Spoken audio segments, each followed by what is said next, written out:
bukan menjadi hamba dunia, tapi betul-betul menjadi hamba Allah. Apakah Ustaz Abdul Somad sudah menjadi hamba Allah? Mohon doakan. Apakah semua jamaah yang hadir malam ini mau mendoakan Abdul Somad menjadi hamba Allah? Dari bunyinya macam tak mau. 30.000 orang yang hadir malam ini. Siapa yang tak percaya, hitung kira sendiri. Semuanya mendoakan, maka semuanya insya Allah akan menjadi hamba Allah yang baik-baik semuanya insya Allah. Amin. Malam ini bila kita tengok ke langit, tak ada bintang, tak ada bulan. Kenapa? Sebab semuanya sudah turun ke air keruh. Ada bintang dan bulan di bawah. Semuanya turun menyaksikan tausiah tabligh akbar pada malam hari ini. Masya Allah, tabarakallah. Gambar saya rupanya dari jauh tadi tak nampak. Semua yang hadir malam ini melangkahkan kakinya dari rumah, dia sebut nama Allah.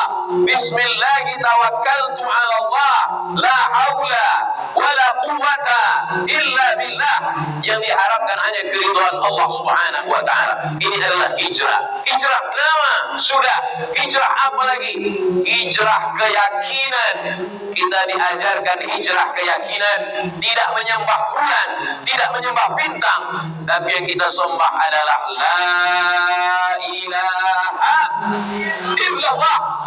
Tapi tidak ada raja-raja Melayu dari Melaka sampai ke Siak Seri Indrapura di Sumatera, sampai di Raja Banjar di Kalimantan, sampai kepada Tidore Ternate yang ada di timur. Tidak ada satupun yang masuk Islam kerana pedang yang dihunuskan ke tengkuk. Siapa yang tidak mengucapkan la ilaha illallah, kepalanya. Tidak begitu orang masuk Islam. Kenapa mereka bersyahadat?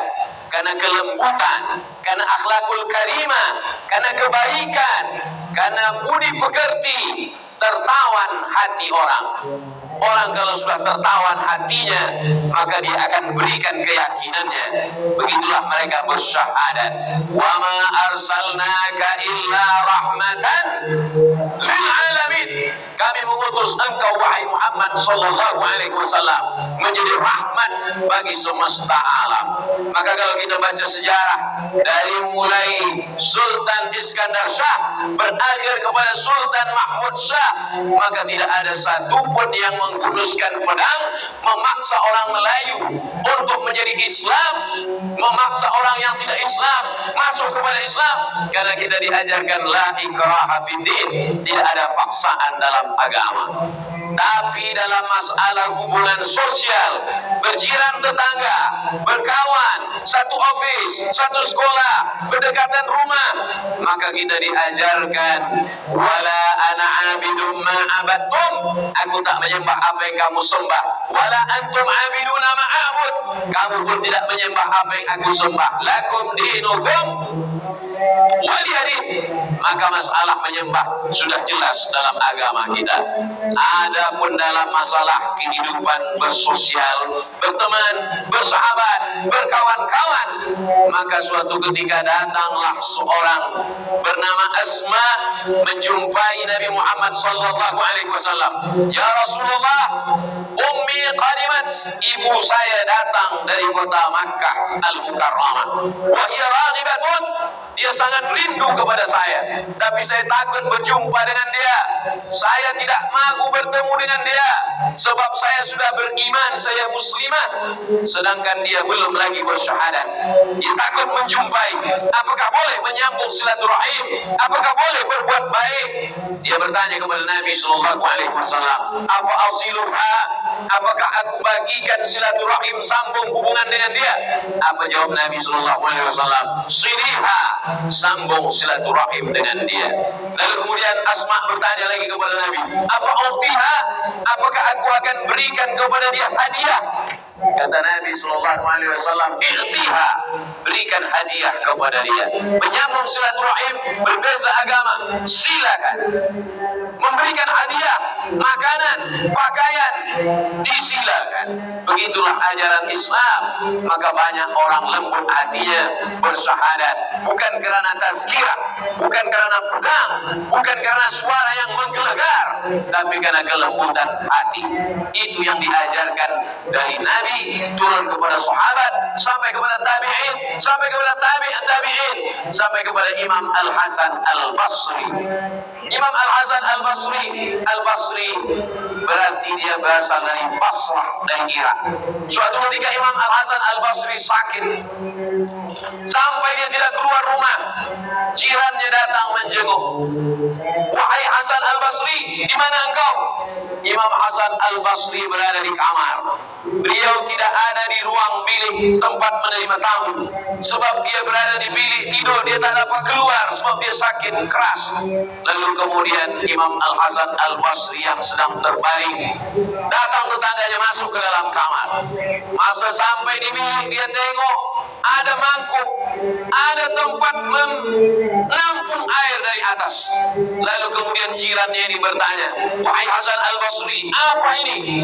Kata Imam Hasan Al-Basri, itu adalah aku menampung air yang dari atas tidak pernah berhenti. Kata jirannya, itu air yang dari atas itu kalau tak salah itu adalah tanda saya. Sudah berapa lama kamu menahankan air ini? Kata jirannya bertanya. Dijawab Imam Al-Hasan Al-Basri, Isruna sana, 20 tahun saya sudah menampung air ini. Maka jirannya terkejut. Agama apa yang mengajarkan engkau 20 tahun tidak pernah marah, tidak pernah mengamuk? Maka saksikanlah wahai Imam Al-Hasan Al-Basri, agama yang mengajarkan kebaikan ini pastilah datang dari Allah. Maka saksikanlah, asyhadu an la ilaha illallah wa asyhadu anna Muhammadan Rasulullah. Jirannya masuk Islam bukan karena dia bacakan ayat, bukan karena dia bacakan hadis, bukan karena pedang, bukan karena tazkirah, bukan karena tabligh akbar, bukan karena tausiah yang menggelegar, tapi karena akhlakul karimah. Tunjukkan agama Islam dalam akhlak, dalam kata-kata, dalam perbuatan, dalam akhlakul karimah setiap hari, sehingga tertawan hati manusia. Sentuhlah manusia tepat pada hatinya. Maka kalau sudah hatinya tersentuh, dia akan berikan nyawanya, dia akan berikan hartanya. Pada puncaknya dia akan berkata, asyhadu an la ilaha illallah wa asyhadu anna Muhammadan Rasulullah sallallahu alaihi wasallam. Jamaah yang dimuliakan Allah Subhanahu wa taala, Islam ini agama yang amat sangat baik. Tapi kemudian orang yang menampilkan Islam itu menjadi tidak baik, maka Islam nampak menjadi tidak baik. Maka ada ungkapan al-Islam mahjubun bil muslimin. Agama Islam itu terhijab, terdinding karena perbuatan orang Islam. Islamnya baik, tapi karena agama Islam ini baik, tapi diamalkan oleh orang Islam yang kurang baik, sehingga orang menilai Islamlah yang tidak baik.